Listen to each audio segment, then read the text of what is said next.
Just look at the coins animating in the cash register when Jason robs it. Rockstar really doesn't mess around when it comes to a detail. It instantly reminds of Red Dead 2's store robberies, where you could actually see the shopkeeper's cash and take it manually. And if you look around that same shop, near the exit sign, there's a small detail that might have gone unnoticed, a sign that literally says alien activity in area. Now, knowing Rockstar, that's probably not just a throwaway joke. They've had a long history of hiding UFOs and alien-related Easter eggs in their games, from GTA San Andreas all the way to RDR 2. So yeah, this might be our first hint that something weird is hiding out in Leonida too. Raindrops are finally a thing, and that's huge. It was one of the big immersion breakers in GTA 5 unless you had graphics mods installed. You could see the rain, but not on the cars. And now in GTA 6, it looks like that's been fixed, at least visually. Hopefully it's not just some overlay texture and we actually get animated droplets reacting to the environment. And speaking of realism, vehicle windows are finally looking properly dirty.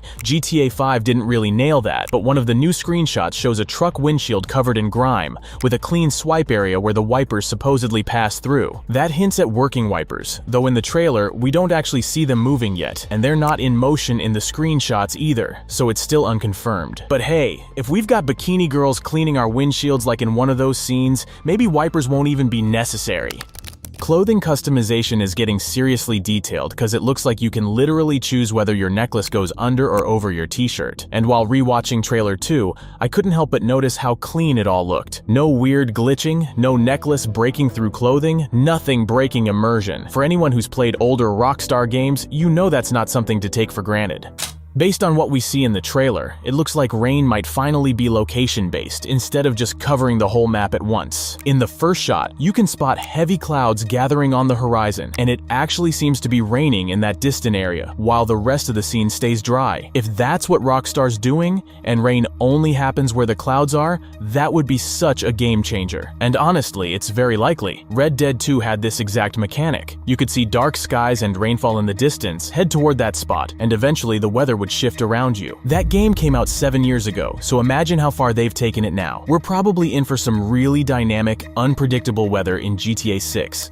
And while we're on the topic, volumetric clouds are clearly part of the visual leap in GTA 6. It's a massive upgrade from GTA 5's old flat 2D clouds. But to be fair, that was kind of expected after Red Dead 2 already pulled it off years ago. What's really exciting though is that the Chromatics team, a graphics mod project I've been supporting for a while now, just gave me a sneak peek at their own volumetric clouds in GTA 5 Enhanced. And honestly, they look insane. Fully customizable, beautifully lit, and way beyond anything we've seen in GTA 5 before. And that's just one part of what Chromatics is doing.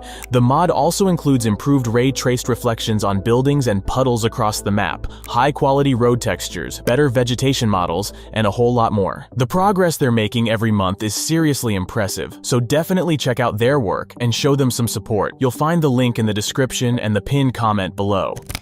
And since we're still on the graphics grind, check out this insane moment during the car chase scene. The light from the headlights actually reflects off the rear view mirror and casts a soft glow onto Lucia's face. You can literally see the shape of the mirror in the reflection. That's such a subtle detail, and most people probably wouldn't even notice it while playing, but that's exactly what makes it so impressive. There's something interesting about the time 11:08. It shows up twice, once on a wristwatch during the robbery scene, and again on a phone in one of the official screenshots. What's weird is that the robbery scene clearly takes place during the day, while the phone screenshot shows night. Some people started throwing theories around, like maybe it hints at an original pre-delay release window on November 8th, 2025, or a possible delay to the same date in 2026. But honestly, it's probably just a coincidence. One is likely showing AM and the other is PM, and we can pretty much rule out it being a fixed prop time. Other screenshots show different times on watches, which means in-game time probably affects them. And yeah, considering they even animated beer bubbles like I showed in the last video, I wouldn't be shocked if every watch in the game is fully dynamic too. Rockstar clearly isn't messing around when it comes to environmental details. They've got electronic devices properly plugged into wall outlets, and even the fuse boxes show fully modeled wiring. Nothing is just painted on. One detail that stood out is the doorbell wiring at Jason's house, which looks like it's been cut at the base. Whether that's just background detail or something we can interact with is unclear, but imagine if we could actually shoot the fuse box and cut power to a house. That would open up some wild possibilities for home robberies, like causing a blackout blackout, slipping inside with night vision, and taking control of the situation without anyone seeing you coming. That would be next-level stealth gameplay. Not everything in the trailer is flawless, though. Some people have already pointed out a few technical quirks, like Mike York, a former Rockstar developer, who mentioned in his trailer reaction that Jason's hand movements don't fully sync with the steering wheel. There's a slight delay, like the wheel turns before his hands actually move. Now, Rockstar did say that Trailer 2 is a mix of cutscenes and gameplay, and this moment looks like it could be from gameplay. So yeah, it's a small thing, and probably something that'll get polished before release. But it shows that even with all this insane detail, not everything is perfect just yet. And by the way, in that same driving scene, if you look closely, there's an NPC casually carrying her dog in her arms. That's something we haven't seen in previous GTA games, cause sure, we've had dogs before, but not interactions like this. Jason's muscle animations are looking next level. Just check out that bicep supination in the bar scene, and one of the early shots near his house. The way his arm flexes and rotates looks insanely realistic. It's actually crazy how ripped he is now. Back in the leaks, he looked like a regular skinny Florida guy, nothing like the dude we're seeing now. The way his physique has evolved between the leaks, Trailer 1, and now Trailer 2 suggests Rockstar might be implementing some kind of progressive body system, similar to San Andreas but way more advanced. Considering how well they handled muscle and vein detail on horses in Red Dead 2, it's safe to say they've brought that same level of precision to human characters this time around. And it's not just the muscles. The sweat detail on characters looks absolutely insane. No matter the scene, it's spot on. Whether Jason's fixing leaks outside, mid-robbery in the bank, or even in the official screenshots, you can see that subtle sheen on the skin, catching the light just right. It's not overly exaggerated or glossy. It actually looks natural, like heat and humidity are really affecting the characters. In GTA 5, planes were noticeably scaled down from their real-life counterparts, probably to better fit the map size. But in GTA 6, it looks like Rockstar isn't holding back. Just look at the scene where Lucia fights inside the landing gear compartment of a plane. That thing is huge, and it gives us a real sense of how massive aircrafts might actually be in this game. To make use of planes that size, we're probably getting a much bigger airport too, and that wouldn't be surprising. If you compare GTA 5's Los Santos to real-life Los Angeles, it's way more compressed. But now, people are already finding areas in GTA 6 that are not only more detailed than their Google Maps equivalent,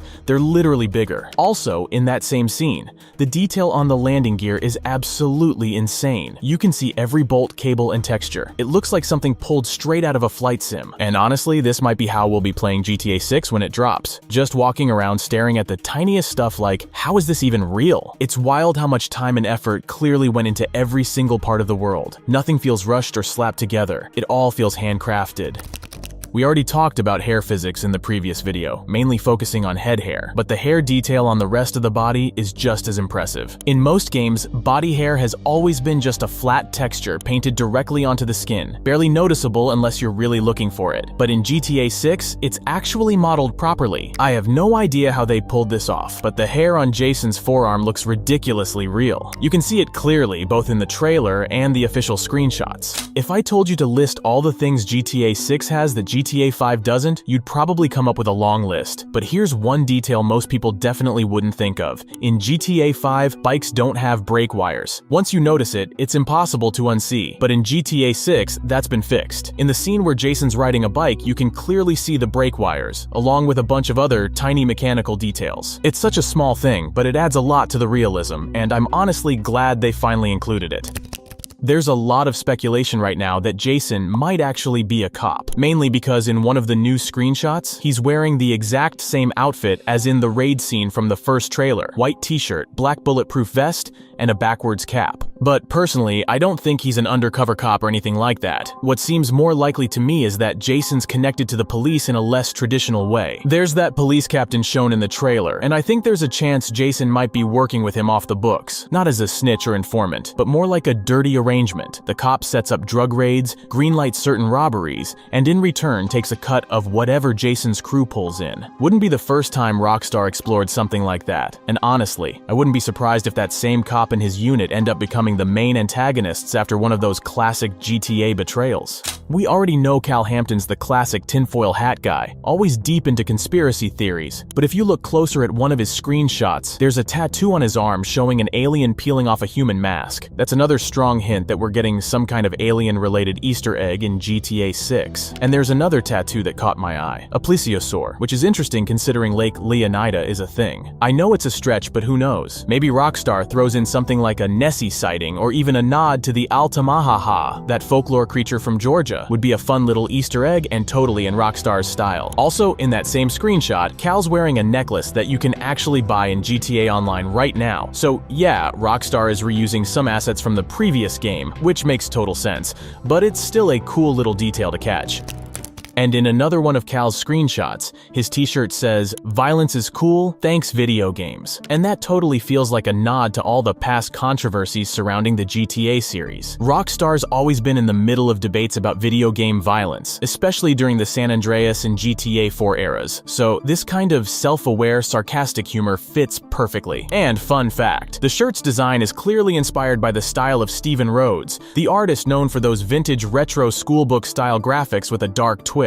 On the last screenshot from Ambrosia, there's a great detail that might have slipped past most people. An NPC has his foot resting on the clutch pedal, and it's not just for looks. That pretty much confirms that pedal movement will actually be animated in GTA 6, with both NPCs and main characters moving their feet based on how they're driving. Back in the 2022 leaks, there was a video showing that almost every part of the vehicle interior could move: pedals, mirrors, gear sticks. So this lines up perfectly with that. In GTA 5, the characters did move their feet a bit, but the pedals themselves were just static props, so this time, it looks like Rockstar's aiming for the full package. In one of the Vice City screenshots, there's a really interesting ambient event playing out. Two NPCs are ditching a car while three police officers are chasing them down. One of the suspects is surrendering, hands up, while the other, in a white t-shirt and backwards cap, is taking off on foot. That might sound like a small thing, but it could be a sign that police interactions with NPCs are actually back.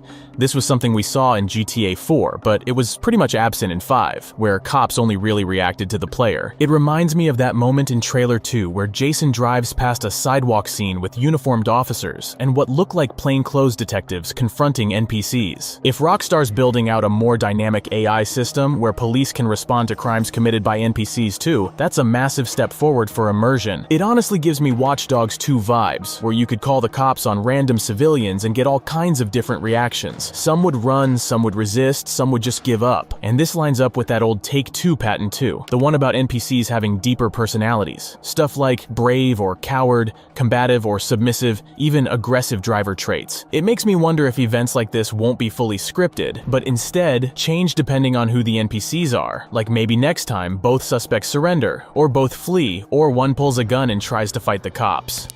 And while we're on the topic of random events, there's another small moment that really stood out to me. In the first-person driving scene with Jason, if you look to the left, you'll see a group of construction workers. Two of them are leaning on a car, glued to their phones. One guy is cutting the grass, and another one looks like he's raking it. We already knew from the leaks that GTA 6 was going to have a ton of ambient world events and background activity, but I didn't expect them to look this realistic. And here's yet another reminder of just how much the models and textures have improved compared to GTA 5. In one of the Ambrosia screenshots, you can spot actual 3D road reflectors on the bottom left, something that in GTA 5 was just a flat texture baked into the road. And look at the leaves scattered along the sides of the road. They're not just part of the texture either. Trailer 1 already showed us that those leaves will react realistically when we drive through them, lifting into the air from the wind.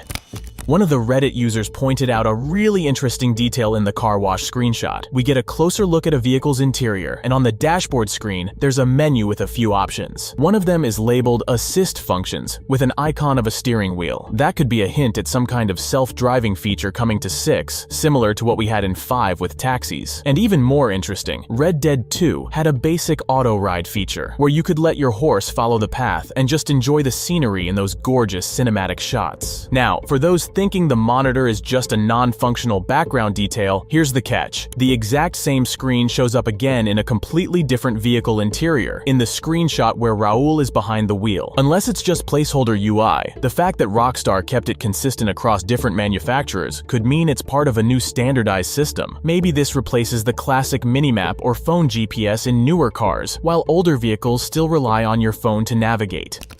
We also got a glimpse at something you definitely wouldn't expect to be a feature: varied nail length. In one screenshot, Lucia's nails are noticeably shorter than in another. That once again proves that Rockstar's taking character customization to another level. There's a good chance we'll see nail salons placed across the map, and they'll likely be enterable, just like barbers or tattoo shops in previous games. So, yeah, it looks like we'll be able to customize Lucia's nails, shape, color, maybe even designs. I doubt the nails will grow over time like hair or facial stubble, but the fact that they bothered with multiple nail lengths at all is wild. There's also that screenshot of Jason fishing, and honestly, I don't think that's just a cutscene moment. Fishing was a full-blown activity in Red Dead 2, and with how many systems are clearly being brought over and upgraded for GTA 6, it would make total sense for fishing to return here too. Plus, the official Mount Calaga description on Rockstar's website literally says it offers prime hunting, fishing, and off-road trails. So yeah, it's not just a background prop, it's pretty much confirmed at this point that fishing will be one of the many side activities we'll be able to enjoy throughout Leonida. On one of the Port Gellhorn screenshots showing a campfire, there's a super impressive little detail. You can actually see the heat distortion in the air. The way objects behind the fire shimmer and blur slightly, just like they do in real life when you're looking through rising heat waves. Also, if you look closely at the girl sitting in the camp chair, she's probably the same mud girl we saw in trailer 1. The hat looks identical, which might suggest she's more than just a one-off ambient NPC. Could be someone tied into a specific side story or region-based event. The underwater experience in GTA 6 looks like it's been massively upgraded compared to 5. Just take a look at that screenshot from Leonida Keys. The lighting, the depth, the sheer amount of detail in the marine life and coral is absolutely insane. It almost looks like something out of a nature documentary, and what's even more impressive is that one of the Reddit users actually did a full breakdown of the marine life visible in that shot. He identified a green sea turtle, yellowtail snappers, a European eel, and even more detailed species like Theanella, a type of marine sponge, Gorgonia ventellina, staghorn coral, and a Gorgonian wrapper. Rockstar's really going all in on the tiniest details this time. Maybe you caught something I didn't. Let me know in the comments if you noticed any small detail in the trailer or screenshots that flew under the radar. And once again, if you're into improving your GTA 5 experience while we wait, definitely check out Chromatics. They've been working on some of the most impressive graphics upgrades out there, including improved ray-traced reflections, volumetric clouds, and realistic textures. I've linked their work in the description and pinned comment below.